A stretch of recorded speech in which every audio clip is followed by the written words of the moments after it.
Gente, vamos abrir a palavra do Senhor. Também quero cumprimentar os irmãos e as irmãs que estão nas redes sociais. Já compartilhei também. Vamos abrir a palavra do Senhor no tema que foi passado para mim no Evangelho de Lucas, no capítulo de número 1. Eu ia ler todo o contexto, mas eu vou me ater aqui na leitura bíblica, no versículo de número 45, que foi o tema que a nossa querida pastora nos passou. E nós vamos, pela iluminação do Santo Espírito, falar com vocês nesta noite. O tema de vocês é: feliz é aquele que creu que se cumprirá aquilo que o Senhor lhe disse. Esse é o tema de vocês. E eu, orando ao Senhor, coloquei um subtema para esta noite, que é o seguinte: quando Deus nos escolhe para revelar a sua glória. Quando Deus nos escolhe para revelar a sua glória. Então eu vou fazer uma introdução, trabalhando um pouquinho do contexto, e depois nós vamos finalizar pensando algumas coisas sobre Maria, a escolha de Deus em relação a Maria. Lucas 1,45 diz: bem-aventurada, a palavra que é Maikairos, é a mesma palavra que Jesus usa no Sermão do Monte, nas bem-aventuranças, então é felicíssima, a que creu, porque serão cumpridas as palavras que lhe foram ditas da parte do Senhor. Vamos orar ao Senhor. Senhor, nós estamos alegres nesta noite. Agradeço demasiadamente a oportunidade, Senhor, de ministrar a Tua palavra aqui no Vale da Bênção. Que o Senhor venha abençoar o pastor desta igreja, os membros, os obreiros, a nossa querida pastora. Senhor, os que estão visitando esta casa nesta noite, que estão na live, Senhor, ouvindo esta ministração. Eu peço que o Senhor fale aos corações, que o Teu nome seja glorificado, Senhor, que a Tua imagem venha sobre nós e o Teu reino avance, ó Pai. Espírito Santo, fale aos nossos corações e nos transforme e nos conforme a Tua imagem. Eu lhe peço isto pela Tua palavra e para louvor da Sua glória, em nome de Jesus. Amém. Irmãs, sempre é com muito tremor ao nosso Deus que eu ministro a santa palavra, e com tremor também diante da noiva, diante da igreja de Cristo. Que o Espírito Santo fale aos nossos corações nesta noite. Grande parte das mensagens em um texto como este de Lucas, neste versículo de número 45, que fala de cumprimento de promessas, tristemente, nas últimas décadas da igreja, geralmente a interpretação que muitas pessoas fazem em versículos como estes são promessas de Deus de forma particular para as nossas vidas. Eu tenho certeza que de forma individual e de forma particular, cada uma de vocês deve ter recebido no decorrer da sua vida alguma promessa da parte de Deus em algum culto, pela ministração da palavra. Nós pentecostais, talvez aí por intermédio de um profeta, alguém dizendo: eu vou fazer isto ou aquilo na sua vida. Geralmente, quando falamos de promessas nessas últimas décadas, muitas pessoas dizem para nós assim, eu estou aqui contextualizando, tá? Deus vai te dar uma casa nova, Deus vai te dar um emprego, Deus vai te fazer ser bem-sucedido, Deus vai mudar a história da sua família. Se você crer, Deus fará o impossível. Se você crer, Deus fará o milagre, e etc. Como eu disse, a igreja brasileira, por décadas, tem recebido mensagens, e eu não quero aqui, irmãs, ser incrédula em relação às promessas particulares de ninguém, Mas de forma contextualizada, infelizmente, a igreja brasileira, ela tem se tornado, em seus púlpitos, e os ministros, fora as exceções, é óbvio, tem trazido mensagens antropocêntricas, que estão colocando Deus servindo a igreja, e não a igreja servindo ao Senhor. Então, nessas últimas décadas, crer nas promessas de Deus é crer num Deus que está disponível para realizar os nossos sonhos, as nossas vontades, os nossos ideais, e não a vontade dele. A grande questão é que o contexto do versículo que foi escolhido para esta noite nos leva a compreendermos que, na verdade, Maria, e não só Maria, como Isabel também, só estavam sendo cumpridas promessas na vida delas, promessas lá do Antigo Testamento. São promessas bíblicas, promessas de um plano soteriológico de Deus para a humanidade. Pastora, não era algo assim, não era uma casa, um emprego, não. Era algo que antes da fundação do mundo, Paulo escrevendo aos Efésios, diz que Deus elegeu uma igreja para ser irrepreensível nele em amor, para viver em santificação. Nós estamos falando de um plano muito maior que a nossa mente humana muitas vezes ela não consegue compreender. Deus escolheu Isabel e Maria para serem mães de homens que iriam mudar a história da humanidade. Era algo muito além, não era uma promessa particular, era o cumprimento de uma promessa que abençoaria todas as nações. Eu não vou fazer isto hoje, mas se a gente fosse percorrer o Antigo Testamento, a gente teria que começar a estudar a história, a concretização desta promessa desde Gênesis, sabendo que o livro de Gênesis tem um tema, criação, queda, redenção, e que lá em Gênesis 3,15 está uma promessa. Qual promessa? De ti, mulher. De ti, mulher. Vou falar de novo, de ti, mulher. Vai nascer um que vai pisar na cabeça da serpente.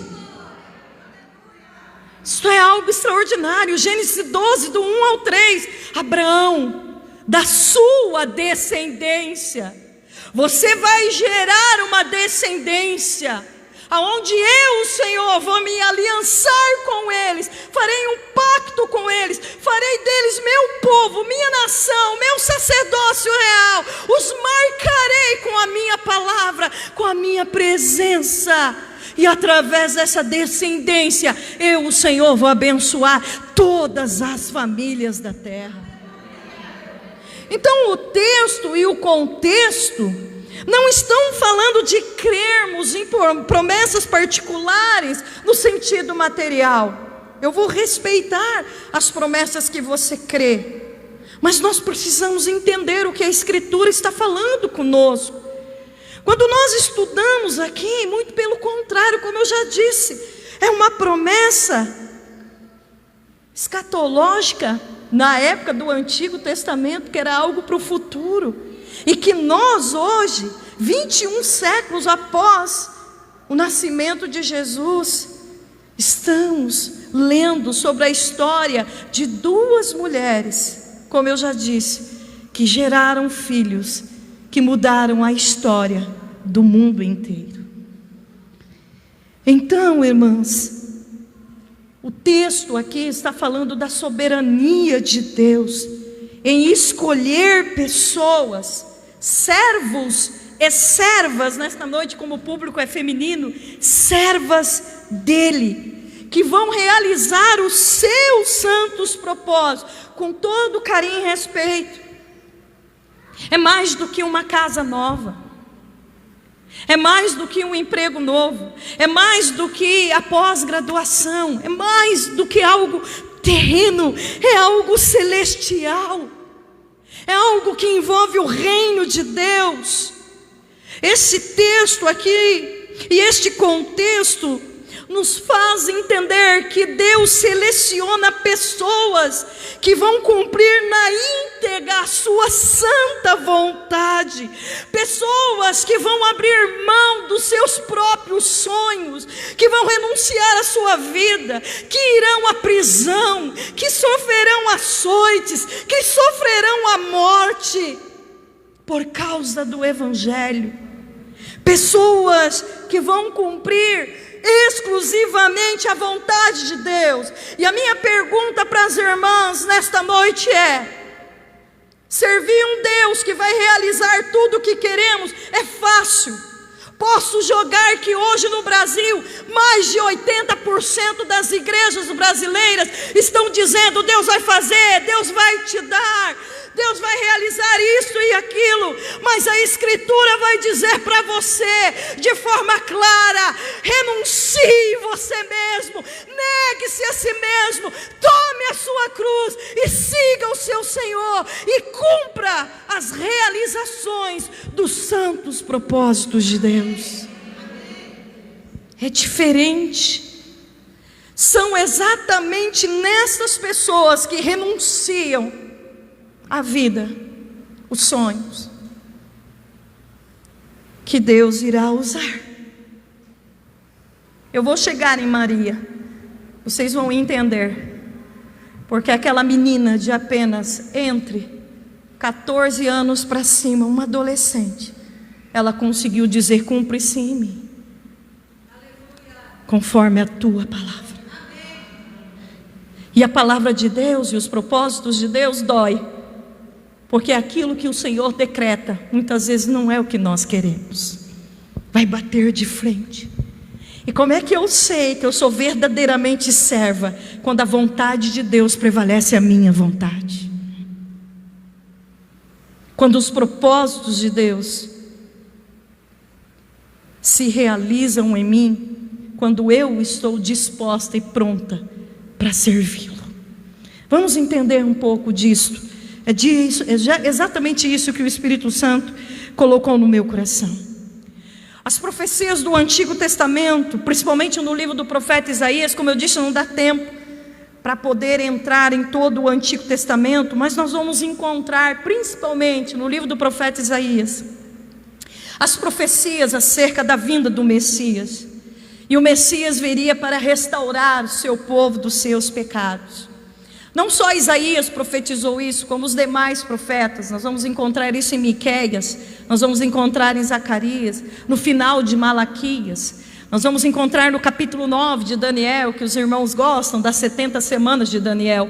Mas o contexto da oração de Daniel ali, Daniel está orando, suplicando, dizendo: Senhor, os 70 anos de cativeiro está se vindando. Eu estou lendo aqui as profecias de Jeremias. Quando é que o Senhor vai restaurar o seu povo? Quando é que o Senhor vai tirar a iniquidade, o pecado do seu povo? Deus envia Gabriel e diz: homem muito amado, eu vou restaurar. E ali vem aquela profecia escatológica que eu não vou entrar. Mas o que eu quero que vocês nesta noite entendam é que as profecias do Antigo Testamento anunciavam o nascimento do Salvador. Isto foi decretado por Deus, era uma promessa da parte de Deus. E lá no capítulo 40 de Isaías, nós não vamos apenas ver o profeta profetizando sobre a vinda do Messias e a soberania de Deus sobre as nações, mas como ele também, Isaías, vai profetizar sobre o precursor do Messias. E ele vai falar de João Batista, daquele que iria preparar o caminho para o Senhor Jesus. E os evangelhos nos testificam isto, que João, filho de Zacarias e Isabel, era o precursor do Messias. Agora preste atenção numa coisa. O próprio João, se a gente pegar aqui Mateus 3 ou Marcos 1, nós vamos ver que João, ele diz: eu sou a voz que clamava no deserto, aquele a qual Isaías havia profetizado, Nesta noite nós estamos falando de promessas. Isaías profetizou a partir do capítulo 40 até o capítulo 66, capítulos de promessas de restauração do povo de Deus, aonde nesses capítulos ele vai falar do Messias, o Messias que derramaria o seu Espírito, que traria a restauração do seu povo, e o povo de Israel o rejeitaria. As promessas estavam ali. O capítulo 40 diz: voz do que clama no deserto.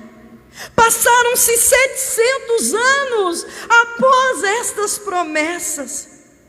E aí nós chegamos no tema de hoje, dizendo que bem-aventurada a que creu. Creu no quê? Nas promessas. Quais promessas? Maria estava crendo no quê? Maria estava crendo em algo muito maior do que nós podemos imaginar. E Lucas vai narrar para a gente que havia um casal chamado de um casal justo diante de Deus. Este casal, Isabel e seu marido Zacarias, que viviam irrepreensivelmente diante do Senhor, obedecendo os preceitos, os mandamentos do Senhor. Eles não tinham filhos. Preste bem atenção nisso. Lá atrás Isaías profetizou um precursor, aquele que prepararia o caminho do Salvador, aquele que pregaria com contundência: arrependei-vos e convertei-vos. Eu não sou digno de desatar a sandália deles. Ele virá, na mão dele terá uma pá, ele vai separar o trigo da palha. A palha ele jogará no fogo inextinguível. Ele virá, vos batizará com o Espírito Santo e com fogo. Fogo aqui no texto é juízo. Esta promessa do qual eu estou narrando aqui, Lucas estava narrando, foi feito lá atrás. Só que 700 anos depois havia um casal estéril que não tinha filhos e oravam dizendo: Senhor, nos dá filhos. Muito semelhante aí, eles tinham idade avançada, semelhantes a Abraão e a Sara. E o versículo 13, olha aí na sua Bíblia, faça como os bereanos, eu prego e vocês olham nas escrituras.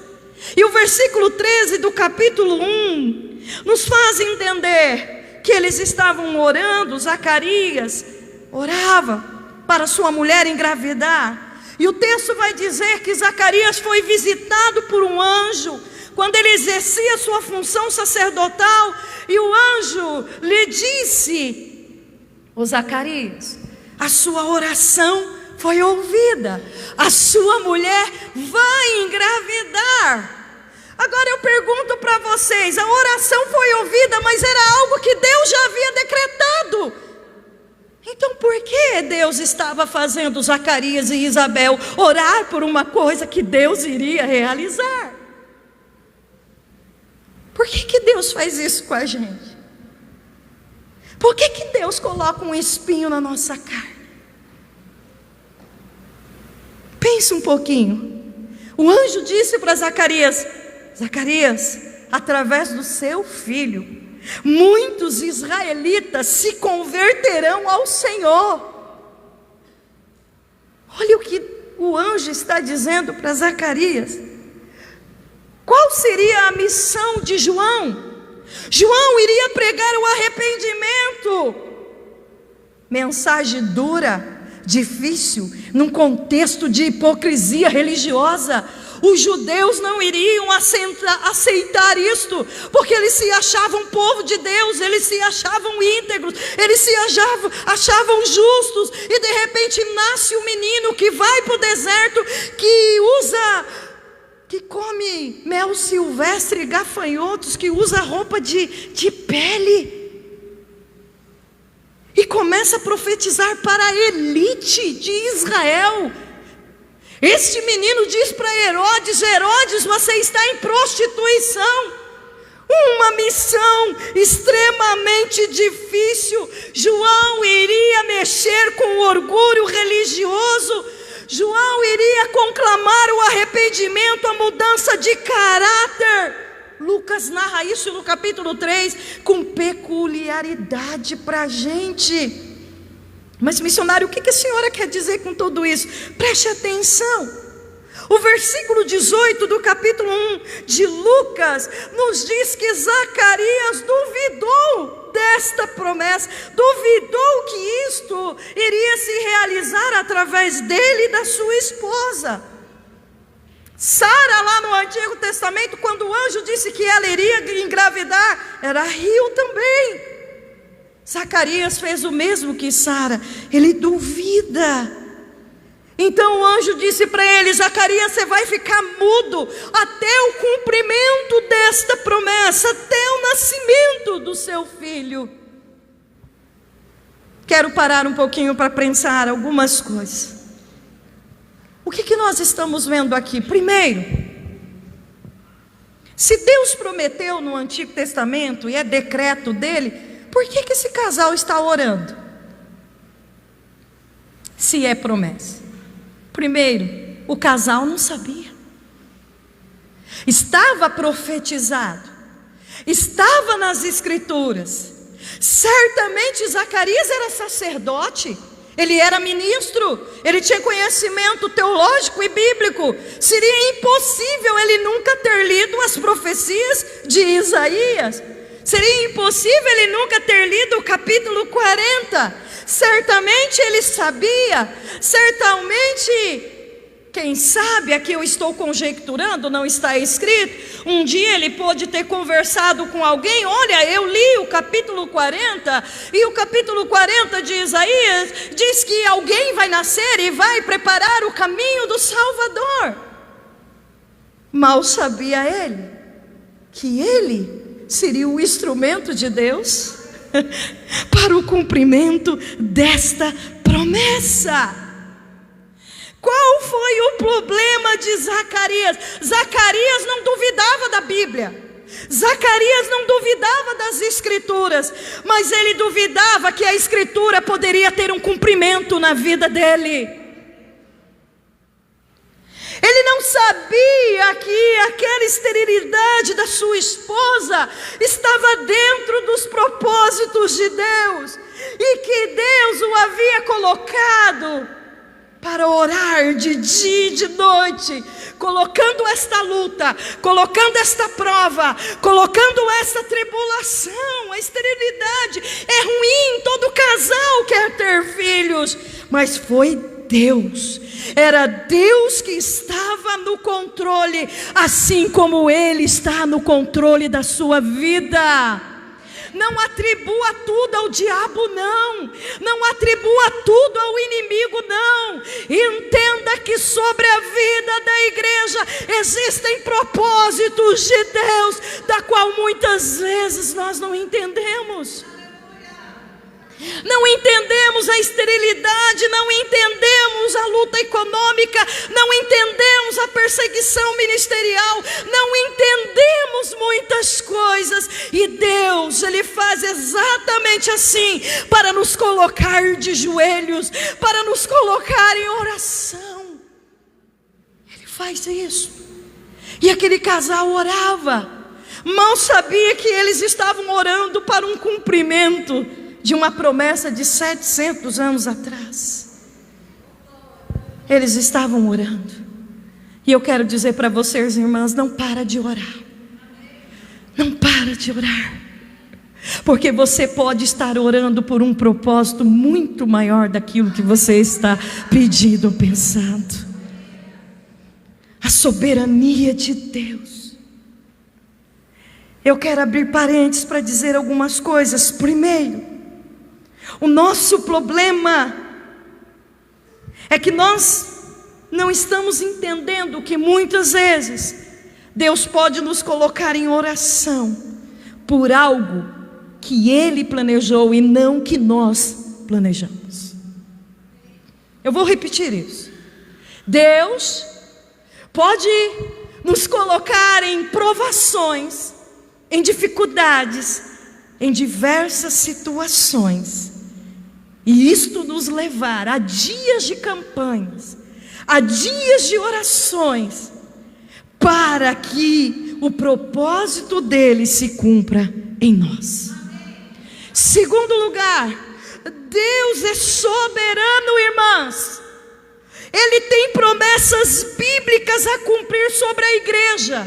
Levanta a mão quem é a igreja de Cristo aqui. Então, se você é a igreja de Cristo, você precisa olhar para as Escrituras de Gênesis a Apocalipse e estudar as Escrituras e se apropriar do que a Escritura diz para a igreja. Vou dar um exemplo aqui. 1 Pedro 2,9 diz que nós, a igreja, somos raça eleita, sacerdócio real, nação santa, povo de propriedade exclusiva de Deus, a fim de proclamardes as virtudes daquele que nos chamou das trevas para a sua maravilhosa luz. Então você precisa crer que você é um instrumento poderoso nas mãos de Deus para abalar o inferno, minha irmã. Você precisa olhar para os textos das Escrituras e dizer: esta promessa é para a igreja. Pergunto a vocês, irmãs, aonde está a igreja atuante? Fora as exceções, eu estou no Vale da Bênção. Aqui é um lugar onde envia missionários. Quando a gente sobe nas salinhas da oração, lá está o mapa mundi. Mas olha ao redor da nossa sociedade, o Brasil e o mundo está precisando de avivamento. Irmãs, não fique brava comigo, é a primeira vez que eu venho aqui, tá? E agora está difícil de correr porque não tem nenhuma saída para a lateral. Mas reino de Deus não é só cantar, não é a gente só brincar, não é a gente fazer o lenço e agora a máscara e combinar a cor para a gente cantar meia dúzia de hino em congresso. Existem promessas bíblicas para a igreja. Ide por todo o mundo, pregai o evangelho a toda criatura. Aquele que crer e for batizado será salvo. No meu nome vocês orarão pelos enfermos e eles serão curados, os demônios serão expulsos. Vão, isto é promessa de Deus e a gente precisa crer. Terceiro lugar, você faz parte da igreja de Deus. Sendo assim, você tem que olhar para as Escrituras e dizer: Deus, eu creio no que está registrado em sua palavra, então cumpra-se em mim os teus propósitos. Minha irmã, se Deus hoje resolver mudar a sua vida, se Ele hoje abrir os teus olhos e dizer: eu estou te chamando, te separando, e você vai realizar o que eu estou mandando, e para isso você vai ter que abrir mão. É isso que a gente tem que pensar. Talvez eu e vocês estamos como Zacarias, acreditamos na Bíblia, folheamos as Escrituras, até gostamos da parte das promessas, isolamos o Antigo Testamento, viramos verdadeiros israelitas. Deuteronômio 28, porque os inimigos vão sair da minha frente, Deus vai me abençoar, eu vou tomar posse da terra prometida. Aí vem o pregador, fala: cutuca teu irmão, diz isso pro teu irmão, e você, e aí é aquele, principalmente o segmento pentecostal, ei, reteté, ai, Deus falou comigo. Aí a gente sai lá fora, as trevas não estão nos respeitando, ela está avançando. Por quê? Porque nós somos egoístas, porque nós fazemos das Escrituras aquilo que a gente quer, mas a gente não olha para a Escritura como soberana em nossa vida. Nós cremos nela, mas nós não acreditamos que ela possa registrar promessas. Nós não acreditamos que nós podemos ser a escolha de Deus para realizar seus propósitos. E eu quero dizer sem sombra de dúvida nesta noite: você é a escolha de Deus para realizar os seus propósitos. Eu não sei por que Deus escolheu você, mas Ele escolheu. Ele tem propósitos a realizar. Por que a igreja não tem avançado em missões? Por que os membros da igreja não se importam mais? Sabe por quê? Porque a igreja deixou de acreditar que Deus pode enviar missionários. Nossos filhos, nós pais o educamos para que eles tenham sucesso profissional, mas nós não educamos nossos filhos para serem missionários, para acreditar que Deus separa pessoas para os seus propósitos, porque nós não estamos vendo curas e milagres. Quanto tempo faz que um coxo não anda na igreja brasileira, que o cego não vê, que o surdo não ouve? Porque está faltando em nós crermos que o Espírito de Deus ainda nos usa com poder e autoridade. Os nossos adolescentes, não sei na sua igreja, mas na minha, se um endemoniado cair, eles correm, eles têm medo, porque esta geração já não acredita que nós temos autoridade sobre os demônios. Está faltando em nós acreditarmos. Por que a igreja brasileira tem se tornado tão pobre em escrituras?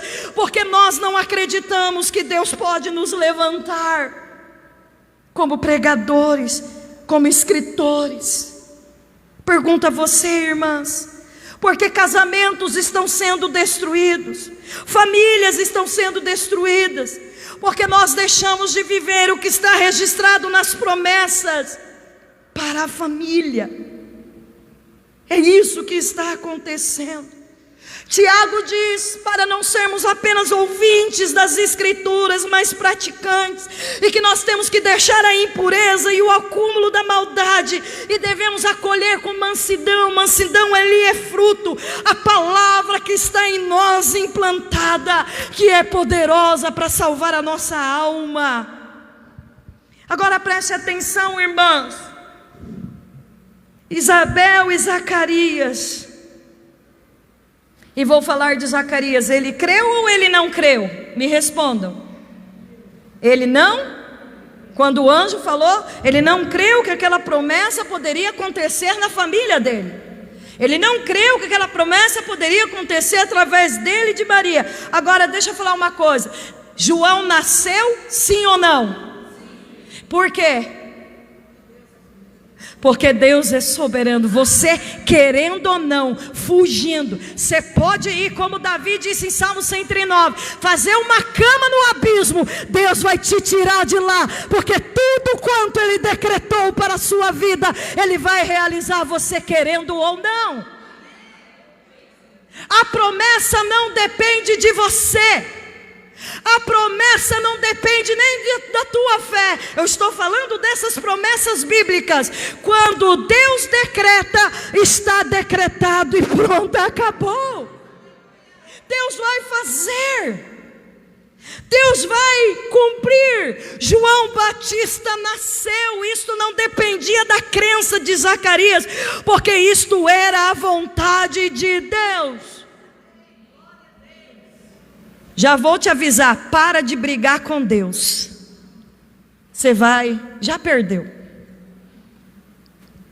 Você já perdeu. Não, mas eu não vou fazer, eu não quero fazer. Você vai fazer. Porque esta é a vontade do Senhor.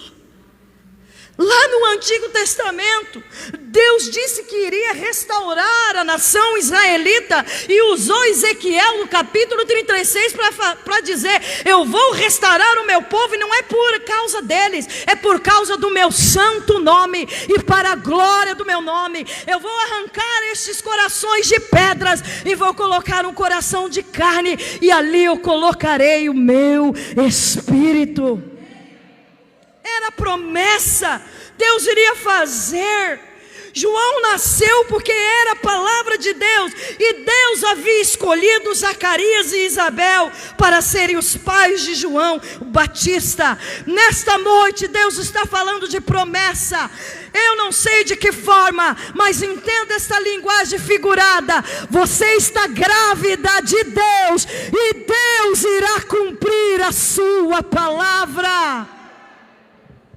É uma linguagem figurada que eu estou usando. Não adianta você se esconder, você correr, Deus vai fazer.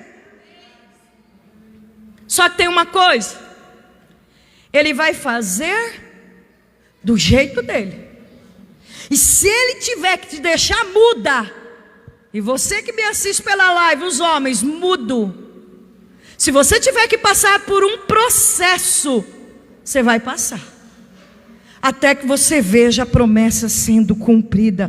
O seu incrédulo e sua incrédula. Mas Deus vai fazer do jeito dele. João Batista não era uma promessa de um menino que seria rico, poderoso, que estaria na elite de Israel. Nem mesmo sinais e maravilhas João iria fazer. Ele não fez um só milagre, mas ele pregou com contundência: arrependei-vos, porque o reino está entre vós. Ele pregou a vontade de Deus. Ele foi incumbido em pregar e confrontar as autoridades, e ele foi preso por isso. E Mateus 11 nos narra que até mesmo ele mandou mensageiros enquanto estava preso para perguntar a Jesus: é tu mesmo ou a gente espera outro? Sabe por quê? Porque as promessas de Deus, elas nos confundem. Porque a gente acha que quando Deus está conosco, a gente vai derrubar todo mundo que está na nossa frente, todo impedimento vai sair, e a gente enche o peito assim, aí a gente canta aqueles hinos: o mar vai se abrir, a muralha vai cair. Mas tem hora que o mar não se abre. O mar não se abriu para João, ele foi para dentro de uma cadeia. Ele foi preso, torturado, por causa de um capricho de uma menina, por conta dele denunciar o adultério. Porque ser um agente do cumprimento da promessa de Deus é entender que o Evangelho nos leva ao sofrimento. E quando a gente sofre por causa do Evangelho, a gente duvida que Jesus é quem Ele diz que é. Porque nós não queremos servir um Deus que nos permite a cadeia. Nós não queremos servir um Deus que nos permite ir à cruz, como os apóstolos, como Pedro, que a tradição diz que morreu crucificado para baixo. Nós temos dificuldade com as provações, e nós criamos um Messias na nossa cabeça. Os israelitas, os judeus, Mateus 16, Jesus manda perguntar o que eles estão dizendo sobre mim. Diziam que ele era profeta, mas não o reconheciam como Messias, porque eles não acreditavam no Messias, que muitas vezes era duro para falar. No Messias em que uma mulher sírio-fenícia chega para ele e fala: cura minha filha. Ele fala: não é lícito lançar os pães aos cachorros. E ela humildemente diz: mas até das migalhas que caem da mesa do Senhor, os cães comem. Aquela mulher creu no Messias, e por isso ela recebeu a cura da sua filha. Mas os judeus não creram. Eles não acreditaram que Jesus era o cumprimento da promessa do Antigo Testamento, porque eles acreditavam num rei político, em alguém que os tiraria do domínio de Roma, não naquele menino de Nazaré, não naquela pessoa que não queria publicidade, eles não queriam acreditar naquele que não tinha onde reclinar a sua cabeça. E talvez a igreja brasileira, ela tem duvidado de quem Cristo é, porque ela tem criado um outro Cristo que não é o Cristo da cruz. Mas o apóstolo Paulo disse: eu não tenho outra coisa para me gloriar a não ser na cruz e na cruz de Cristo.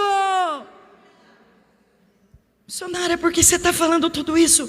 Porque crer nas promessas de Deus é crer nele independente das circunstâncias, minha irmã.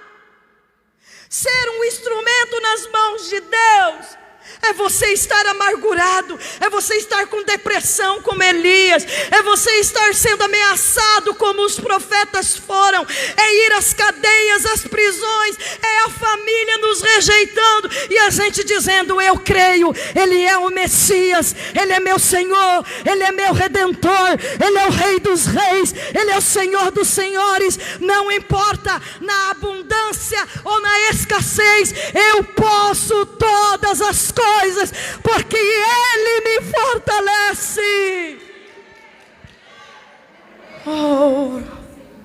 É crer. Feliz é aquela que crê. Paulo escreveu aos Filipenses: vocês precisam entender que a nós foi dada a graça de crer nele, mas não só que a nós foi dada a graça de não só crer nele, mas de padecer por ele. O que é graça, missionária?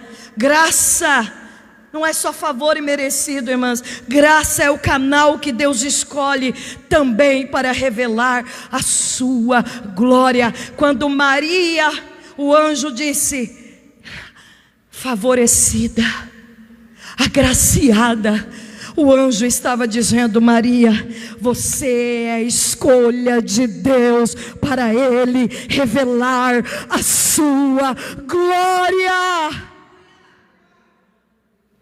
Levanta a mão só quem crer que podemos ser aqui nesta noite a escolha de Deus para Ele revelar o seu evangelho, para Ele revelar a sua glória. Mas isto não significa que você não vai ter luta. Isto não significa, irmã, que você não vai ser provada. Isso não significa, pastora Hilda, que aqui vocês, a direção da igreja, não passarão lutas. A grande questão é que Paulo entendeu que essas lutas são momentâneas e passageiras, e produz na igreja um peso de glória muito excelente. Isto que você está passando vai passar. Talvez a mensagem que você esperava era eu dizer: Deus vai cumprir na sua vida. Eu não vou falar isso enquanto você não se posicionar como serva. Deus não tem que cumprir nada material. Nós somos egocêntricos. Nós queremos que Ele nos sirva enquanto nós não temos disposição de realizarmos a vontade dEle. Você já orou hoje, você orou ontem, você nesses dias, vocês oraram dizendo: Senhor, cumpra-se em mim o teu querer. Não é a minha vontade, não são os meus desejos, mas é o que o Senhor quer. O que o Senhor quer? Você já se debruçou em oração para dizer: Senhor, a tua palavra diz que as tribulações são leves e momentâneas. Paulo disse que aqui a gente vai gemer, mas ele também disse que há um gozo de glória muito excelente. Eu quero viver aqui na terra com a alegria do céu. Em nome de Jesus, que essa depressão, que essa angústia saia de sobre a igreja, e que a igreja se levante na alegria do Senhor para realizar a vontade dEle. A minha pergunta é, para eu correr e chegar agora na Maria: você acredita que Deus te escolheu, irmã? Você está disposta a realizar a vontade dEle? Pensa nisso. Deus nos escolhe para propósitos específicos.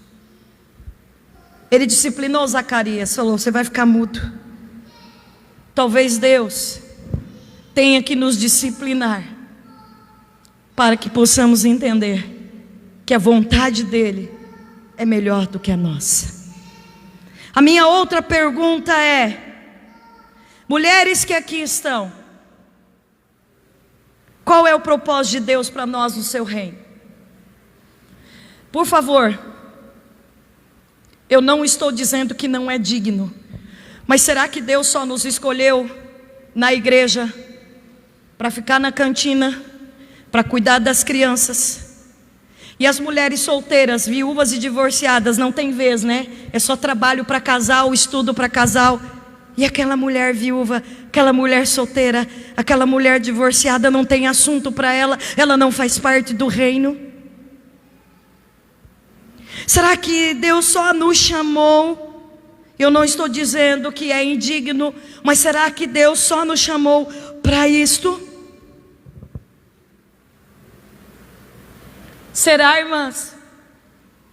Será que nós não podemos? Eu não estou dizendo, vou repetir 1000 vezes, que não é digno cuidar das crianças, pelo amor de Deus, que não é digno fazer um trabalho na cantina, que não é digno limpar a igreja, nada disso, não estou dizendo disso, mas eu quero dizer para as irmãs, que muitas mulheres, elas trabalham a semana inteira, cuidam da família, e ela vem para a igreja ensaiar, ela volta para casa cansada.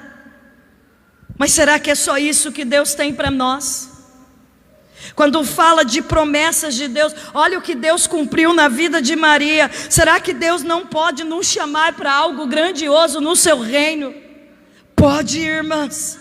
Pode, Ele pode levantar missionárias, Ele pode levantar pregadoras, Ele pode levantar teólogas, Ele pode levantar pastoras se Ele quiser. Apesar que eu entendo que isso é algo extraordinário, os homens têm que estar mesmo à frente, têm que estar nos pastoreando, mas Deus pode fazer o extraordinário. Deus pode levar você e a mim ao Nordeste, à África, à Ásia Menor. Ele pode nos levar agora para a Ucrânia, no meio da guerra. Ele pode fazer muito mais, e nós podemos ser agentes do seu reino. Ele pode, irmãs, mas nós estamos com a cabeça desse tamanhinho.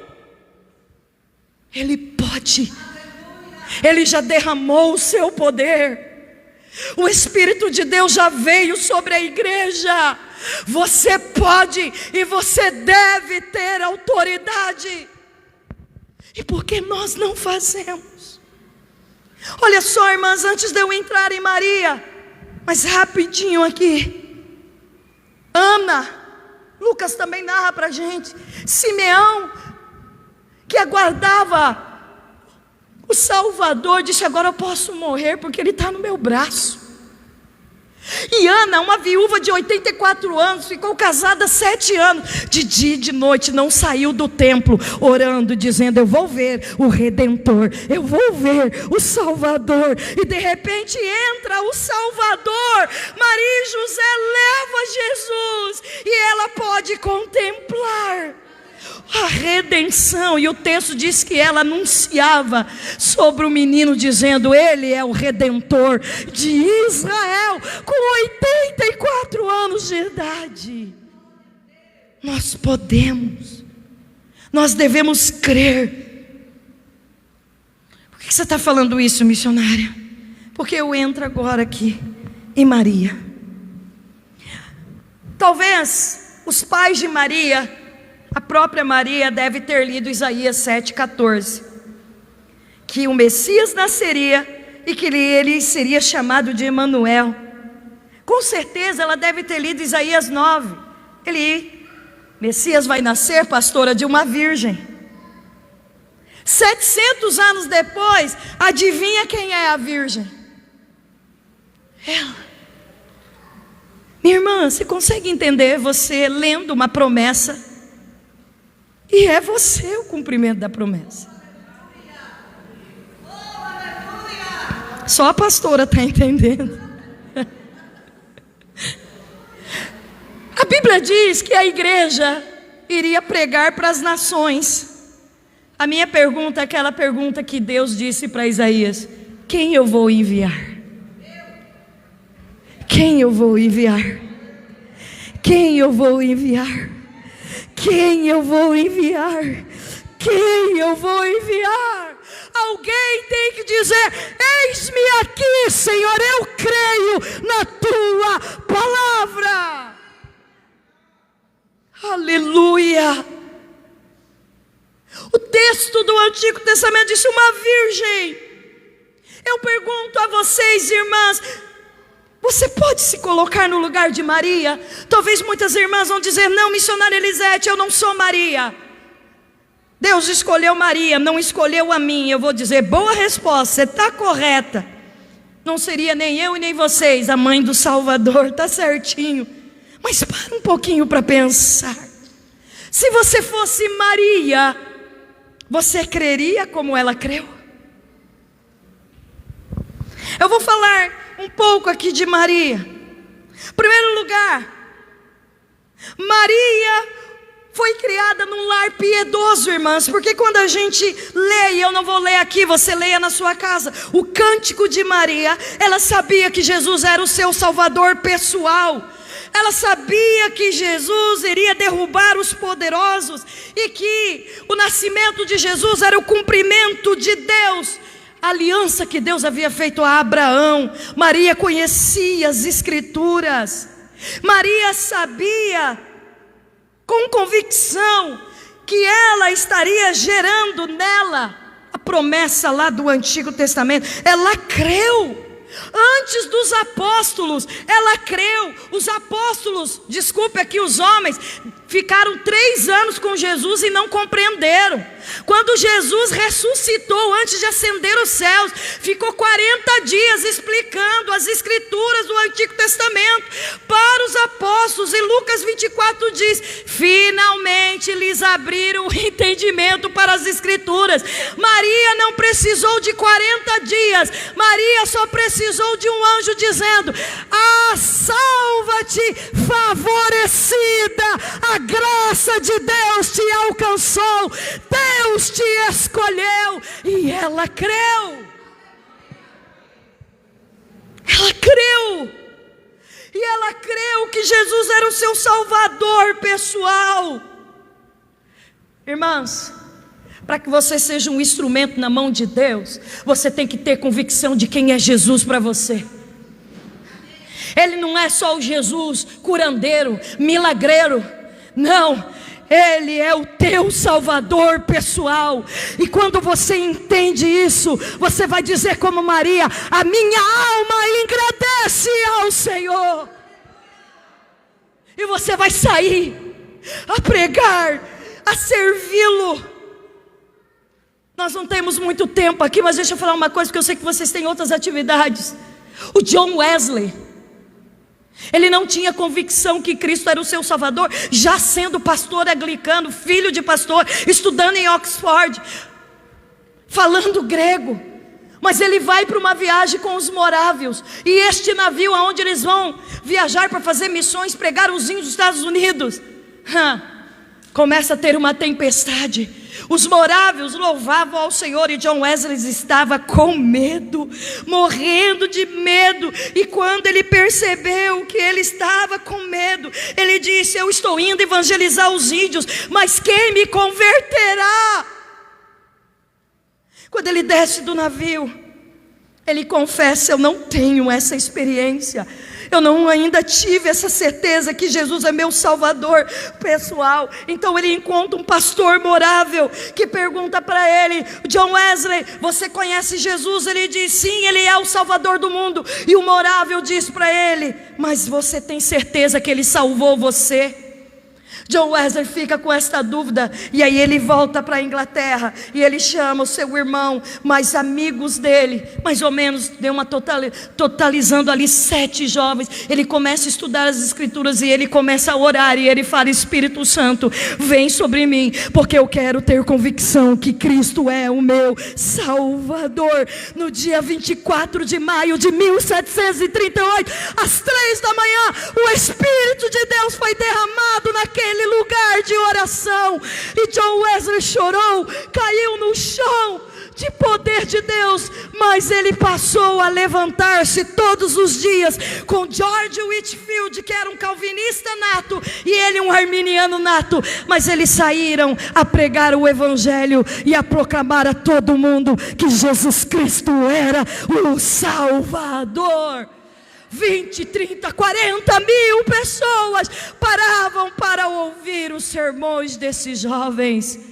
John Wesley dizia: o púlpito é lá fora, é o meu mundo. Sabe por quê? Porque ele tinha convicção que Jesus era o seu Salvador.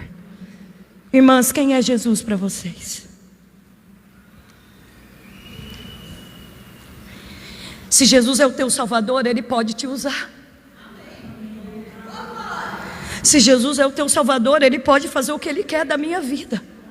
Se Jesus é o meu Salvador, Ele vai realizar planos dEle na minha vida. Segundo lugar, correndo, Maria compreendeu que ela havia sido vocacionada, chamada e escolhida para servir o Senhor. O versículo 48 aí, de Lucas 1, expressa que o Senhor havia contemplado a humildade da serva. Ela fala isso. Olha como ela se chama, pastora: serva. Palavra grega doulos, escrava, para obedecer. Irmãs, desculpe eu falar isso aqui, mas os nossos trabalhos de irmãs, claro, eu estou aqui, meu cabelo está arrumado, a gente põe uma roupa melhor, mas às vezes nós estamos tão preocupados com a estética, com a desfile de moda. Eu já falei para as irmãs, quando me chamar para pregar em chá de mulheres, não fica fazendo esses desfiles não, e depois fala: agora vamos ouvir a palavra. Brincou e depois quer ouvir palavra. A gente tem que amadurecer. Não dá mais tempo de brincar não, irmãs. Não, mas nossas irmãs precisam de entretenimento, porque a Covid veio, está todo mundo sofrendo, está todo mundo com depressão, está todo mundo doido, está todo mundo não sei o quê. Irmã, pelo amor de Deus, meu Deus, se coloca no lugar de Maria. Maria também passou crise. Os romanos estavam prejudicando economicamente o império. Os judeus estavam em guerra, zelotes, uma crise econômica. Lê Lucas 3. Ah, meu Deus, os líderes eram corruptos, os líderes políticos, os líderes religiosos. A menina tinha 16 anos, mais ou menos. Talvez José tinha 40. Ela não mandava nem na própria vida. O pai dela vendeu ela para José. Ela era um preço, ela era um objeto, ela era um dote para a sociedade. Ela também teve problemas, ela também teve dificuldades, mas quando ela viu que nela estava se cumprindo e Deus estava dizendo: você é serva, ela disse: então eis-me aqui, cumpra-se em mim conforme a tua palavra. Se tem alguma pastora, alguma líder aqui, muda, irmãs. Quando o Arão fez o que o povo quis, surgiu o bezerro de ouro e a morte veio no arraial. Sabe por quê? Porque a gente quer festa, a gente quer entretenimento, e Deus está nos chamando para realizar a sua vontade. Precisa mudar isto. Maria, ela entendeu. Uma adolescente, isso é uma vergonha para nós, irmãos. Mulheres de 40, 50 anos, brigando por causa do hino, por causa da pasta, por causa da roupa. Em nome de Jesus eu vou dizer o que João Batista disse: arrependei-vos e convertei-vos ao Senhor. Só precisa mudar. Nós precisamos entender o chamado de Deus. A gravidez de Maria implicaria talvez na sua morte. se não fosse Deus falar com José. José intentou se divorciar dela, porque já estava ali com o contrato de casamento e só não tinha consumado a parte sexual. Mas tudo estava certo. Mas quando ela ouviu, quando o anjo chegou para ela e disse: Maria, você é o cumprimento lá atrás de um plano redentor. A única coisa que ela questionou, ela disse: eu não tenho relações sexuais. Ela não duvidou como Zacarias, ela ficou confusa. Você pode pegar e estudar aqui, porque vocês podem até dizer, mas ela duvidou também. Não, ela não duvidou. Ela teve uma confusão lógica. Eu não tenho relações sexuais, como isso vai acontecer? E o anjo disse para ela: ei, Maria, o que vai acontecer com você? O poder do Espírito Santo vai gerar a criança. O que vai acontecer com você é o cumprimento do Antigo Testamento. Sabe qual foi a resposta dela quando o anjo disse isso? Está aqui a serva do Senhor, cumpra-se em mim conforme a tua palavra. Você pode dizer isso para Deus? Agora olha para a tua vida. Talvez você vai dizer: missionária, você não sabe o marido ruim que eu tenho. A senhora não sabe as lutas que eu tenho com os meus filhos. A senhora não sabe as provas que eu tenho. Eu não tenho tempo para servir, não dá. Tudo é o contrário. E para essa menina? Essa menina poderia ter dito: peraí, anjo, primeiro eu vou consultar José, porque eu já sou esposa dele. Há um contrato firmado, eu não mando em mim, eu preciso falar com ele. Não, porque ela entendeu uma coisa: antes de ser esposa, ela é serva. Antes de ser mãe, ela é serva. Antes de ser filha, ela é serva. Antes de ser missionária como eu, é serva. Antes de ser pastora, é serva.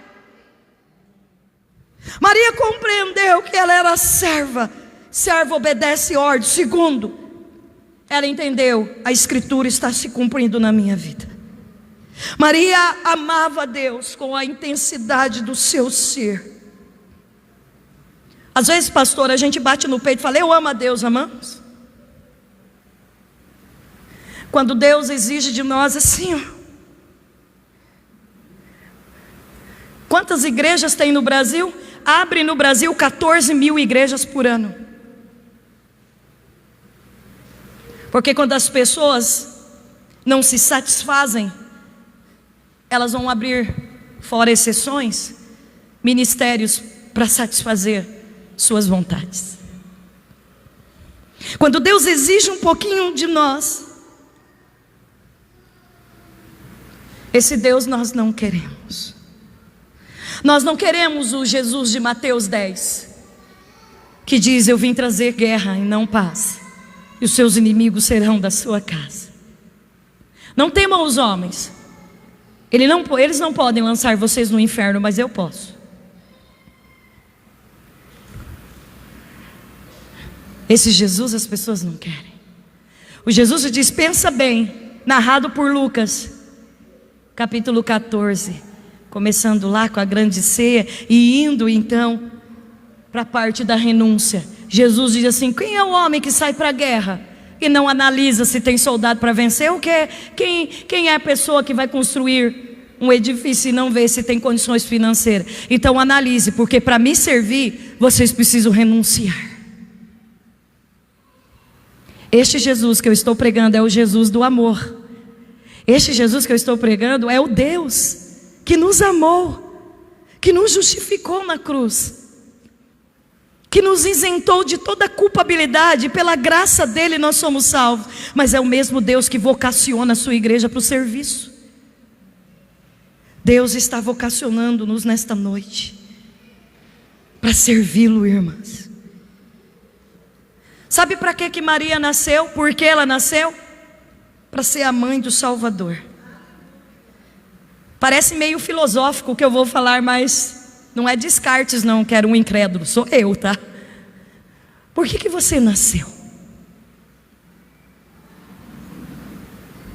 Missionária, eu nasci para casar, ter filho. Pois é, irmãs, eu casei, fiquei viúva. Faz 11 anos que eu crio meus filhos sozinha. E eu passo luta, e muita luta. Esta mensagem, se não for para você, é para mim. Talvez eu vim pregar para mim. Porque como vocês, eu tenho vontade de chutar tudo assim e dizer, quer saber de uma coisa? Eu vou ficar lá no banquinho quietinha, vou só cuidar do meu cabelo, vou largar tudo, não vou mais dar aula de teologia. Os meninos que se virem trabalhar, não vou mais me matar não vou mais dar aula, não vou falar mais de Jesus, não vou mais nada. Sabe por quê? Porque a igreja brasileira virou aquela coisa, status, poder, fama. A pastora me abençoou hoje, quando eu olhei e falei, pastora, a senhora me deu mais do que eu merecia. Mas hoje nos púlpitos da igreja brasileira, por menos de 5 mil reais não traz a estrela gospel. E essas pessoas estão dizendo, somos servos. Somos servos.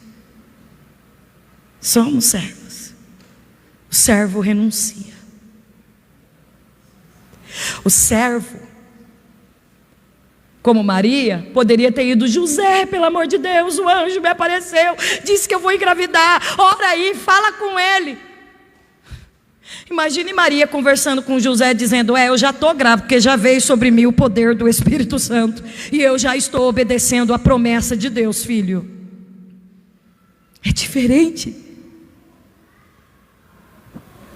É alguém que creu. Alguém que acredite. Está faltando mulheres que acreditem.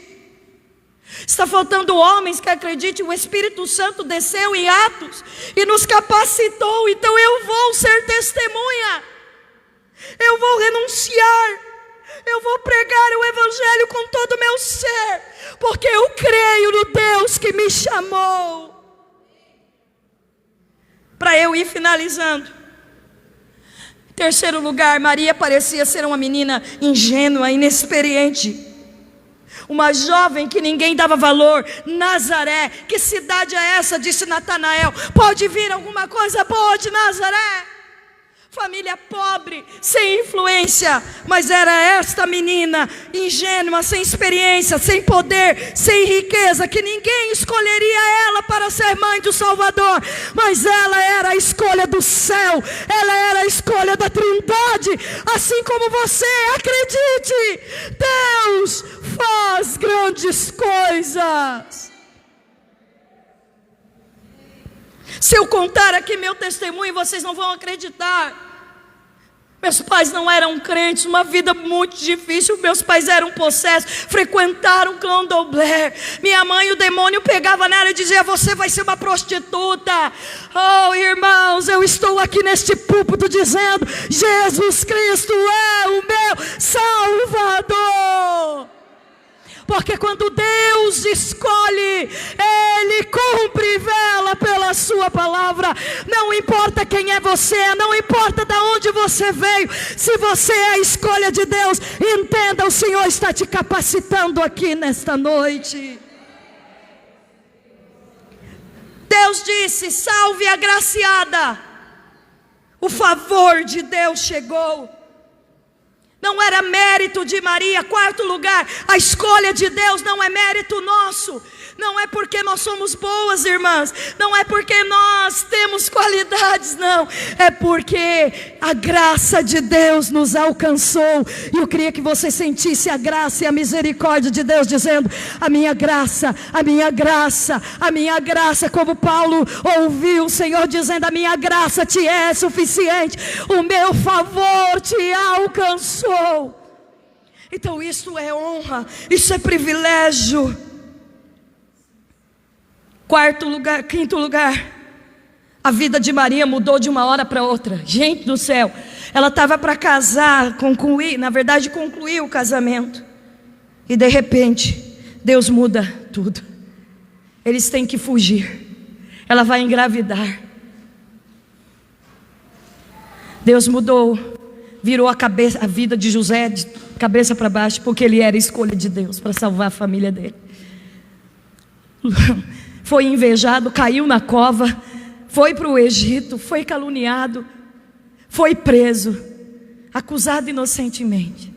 Deus virou a vida de Davi, fez Saul perseguir. Deus virou a vida de Esther. Ela queria voltar para Jerusalém, mas Deus a escolheu para ser rainha. A tua vida, se prepare, pode mudar de um dia para o outro. Deus pode virar a tua história. E você tem que entender, quando Deus nos escolhe, Ele muda a trajetória. Eu já planejei, tem hora que eu não planejo mais, que eu já faço assim: Senhor, Tiago disse que a gente não deve dizer amanhã eu vou fazer isso e aquilo, mas que prevaleça a sua vontade. Então, Senhor, prevaleça a sua vontade. E para a gente finalizar agora mesmo, 6º lugar. Talvez a sua pergunta é: missionária, como eu vou fazer tudo isso? A resposta é: Deus te capacitará com o poder do Espírito Santo. Aleluia, adore ao Senhor, porque o Senhor é maravilhoso. O anjo disse para Maria: Maria, descerá sobre ti o Espírito Santo. Descerá sobre ti o Espírito Santo. Eu quero ministrar nesta noite sobre a tua vida. Descerá sobre ti o Espírito Santo, e o poder do Altíssimo te envolverá. Oh Maria, o poder do Altíssimo virá sobre ti. Em nome de Jesus, receba nesta noite o poder do Altíssimo, que te capacitará a realizar a obra do Senhor. Oh, recandarai, achoro, condarai. Oh, o poder do Altíssimo te envolverá. Pede para Ele te envolver, pede para Ele te transbordar. Peça avivamento, peça renovo, peça ao Senhor que Ele derrame sobre a igreja brasileira o seu poder e nos transforme em servos e servas cheios do seu poder. Em nome de Jesus, receba autoridade para orar pelos enfermos, receba autoridade para pregar o Evangelho na sua família, para orar pelo teu marido, pelos teus filhos.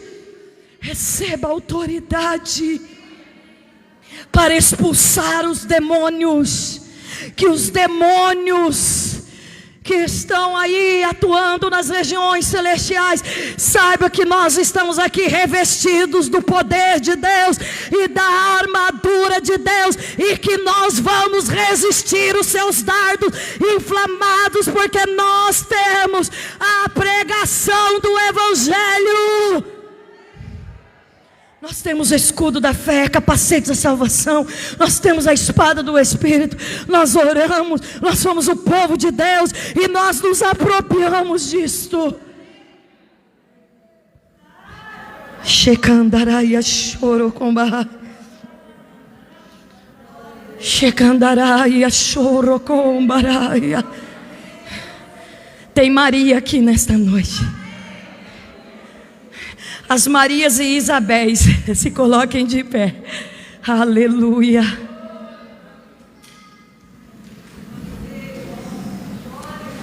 Se coloquem de pé. Aleluia. Eu queria que vocês orassem.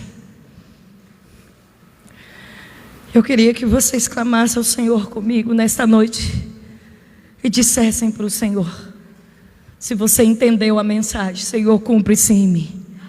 Feliz é aquela que crê nas promessas. Deus poderá te usar. Ele quer te usar. Ele vai te usar. Descerá sobre ti o poder do Espírito. Ele vai te envolver. Você está gerando promessas de Deus. E que essas promessas nasçam. Que essas promessas nasçam. Que todo o impedimento, toda a seta do adversário caia por terra. E essas promessas nasçam. Tudo que está te impedindo de avançar, irmã, tudo que está impedindo no meu ministério, nesta noite, eu repreendo tudo aquilo que está impedindo o avanço do reino de Deus no nosso meio, porque o Senhor já disse que nós somos favorecidas, e eu creio que o Senhor tem prazer em cumprir a sua palavra. Comece a orar comigo, Senhor.